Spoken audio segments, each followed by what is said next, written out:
Maki Rena!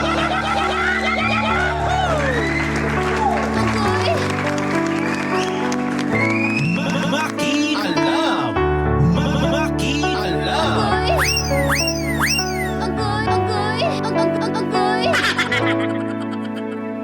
91.5 Win Radio. Alo kayo ube. Mga marikoy-parikoy, mga kapitbahay kong pakialamero at pakielamera. Oo, may diin para ramdam na ramdam mo. Andito na naman syempre ang inyong kumaring dakilang pakialamera sa lahat. Ang kumari po ninyo, kumari po kita. Agoy kalami.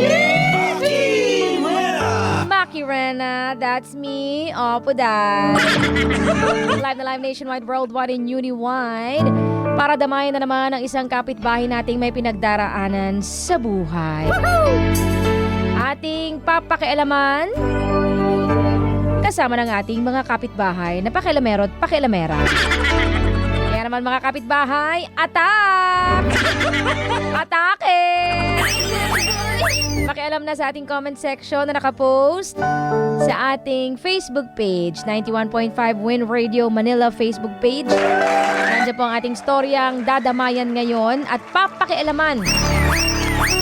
Ang storya ni Pareng Rainier. Ano kaya ang problema ni Rainier? Pinagdaraanan, mukhang maraming makaka-relate At mukhang maraming nagko-comment ngayon sa ating comment section. Maraming nakikialam na mga marikoy-parikoy natin.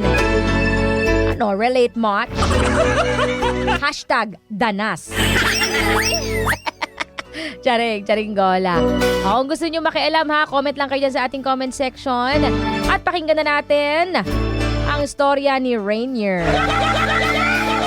Pakinggan at makialam na sa pinagdaraanan ni Rainier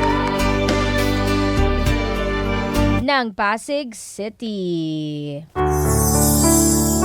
Maki Alam! Maki Alam! Binuo ko siya pero iniwan niya akong wasak na wasak. Maring Makirena, si Rainier po ito ng Pasig. Gusto ko lang sanang i-share sa'yo ngayon kung gaano ako nagpakatanga sa ex-girlfriend ko. Nalaman ko kasi na kaya pala ako iniwan bigla ng ex-girlfriend ko na halos i-gaslight ko na yung sarili ko na baka may mali sa akin. Kaya niya ako iniwanan. Pero ayun pala, kalandian na pala niya ang anak ng amo niya sa pinapasukan niya. Kaya pala walang closure na kahit anong reason ng breakup namin. Basta sinabi niya na lang na maghiwalay na tayo. Palayain mo na ako.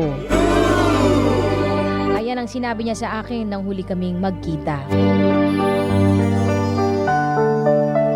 Ang masakit pa, Maring Maki, marami na palang nakakaalam pero ayaw lang nilang magsalita. Hinintay lang nila na ako mismo ang makahuli sa girlfriend ko. Yung girlfriend din mismo ng lalaki ang nagsabi ng lahat sa akin. At ayun na nga, awa ng Diyos, nilayo niya ako sa babaeng halos pinag-aral ko na, sinuportahan ko pa, inalagaan, Disney princess ang treatment, pero hindi pa rin pala sapat.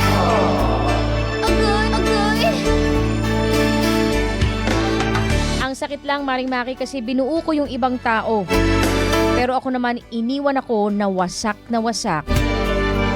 ang puso. Rainier ng Pasig City. Maki Alam! Maki Alam! Ganun talaga, Rainier. Wala tayong magagawa. Mahal mo na. Ba't ganun? Charing gola. On a serious note, Paring Rainier, hindi mo kawalan yon. Hindi mo kasalanan. Oo, aminin natin, hindi tayo perfect na karelasyon. May mga pagkukulang tayo as a partner. Pero hindi naman siguro valid na reason yon para gawin niya yan sa'yo. Diba? Marahil hindi ka lang talaga naging sapat sa isang taong hindi makontento. Oo. Tandaan mo never kang magiging sapat sa taong maraming hinahanap sa buhay. Sa taong hindi makontento kasi lost siya eh. Hindi niya alam kung anong gusto niya. Nakakalungkot lang doon sa part ng pinalit niya sa'yo, di ba? Kasi possible na gawin niya ulit yon doon sa taong yon. Pero ikaw, hindi mo na problema pa yon, ha pare? Kasi ang mahalaga ngayon, ligtas ka na sa gabing ito. Charing gola. O isipin mo, redirection yan sa'yo ni Lord. Truly bells, boom bells.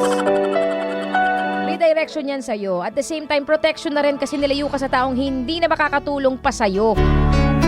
Diba? Sa taong makakasama para sa'yo, somehow blessing siya, pare. Diba? Oo, masakit sa umpisa, pero gano'n naman talaga ang sugat, hindi ba? Masakit, lalo na kapag pinagagaling mo yung fresh na sugat, mahapde, makirot. Agoy! May mga times na akala mo magaling na kasi naglalangib na, pero sa ilalim, fresh pa pala. O, pag tuklap mo, dumugo ulit. O, di ba nabanggit ko na ito nung nakaraan eh. Ganun talaga ang healing. At malalaman mo lang na magaling ka na talaga kapag kumakati ka na. Charing gola. It takes time, pare, ha? It takes time. And most of the time, hindi na talaga mabubura yung sugat. Mag-iiwan lang siya ng peklat. At yung peklat na yun ang reminder na minsan ka mang masugatan, pero darating at darating pa rin yung oras na gagaling ka rin naman. At ang magpapagaling doon ay ang pagtanggap at pagharap sa mga bagay na kailangan mong matutuhan mula sa mga sitwasyon na nagdulot sa'yo ng sugat. Nern! Cheer up, Paring Rainier. Isang mahigpit na yakap sa'yo. Gusto mo tayo na lang eh. Hoy! Sabi! Jokes lang, oy. Pinapatawa lang kita. O, hangad ko ang paghilo mo, Paring Rainier, ha? At sa paghilo mo, ganun din sana ang hilingin mo sa taong nanakit sa'yo, ha? Sabihin mo sa kanya ito, I wish you well and I hope you heal. Ganyan. Huwag tayo mag-iwan ng masamang tinapay. Maging well-wisher na lang tayo kahit sa mga taong nanakit sa atin. Ano? Hayaan na natin yung tadhana ang maghusga. Diba? Karma na lang to. Charing! Charing gol. Well-wisher na lang tayo sa mga taong nanakit sa atin. At syempre, well-wish din sa ating mga sarili na balang araw sana mahanap din natin yung taong para sa atin. Yan lamang ang aking masasabi sa iyo, Paring Rainier. Maraming salamat. Pinahintulutan mo akong makialam sa iyong pinagdaraanan sa buhay. Kayo rin naman makakapitbahay, pwede rin kayong makialam. Makialam sa ating comment section, dyan po sa ating Facebook post, sa 91.5 Win Radio Manila Facebook page. Atake! Papayuhan natin si Rainier, ha, kung ano makakapagpagaan sa kanyang kalooban ngayon sa kanyang pinagdaraanan. Kayo rin naman mga kapitbahay, kung meron kayo pinagdaraanan sa buhay na gusto nyong aking pakialaman, abay willing naman akong makialam dyan. Mag-share lang kayo ng inyong mga story. Magpadala kayo. PM is the key.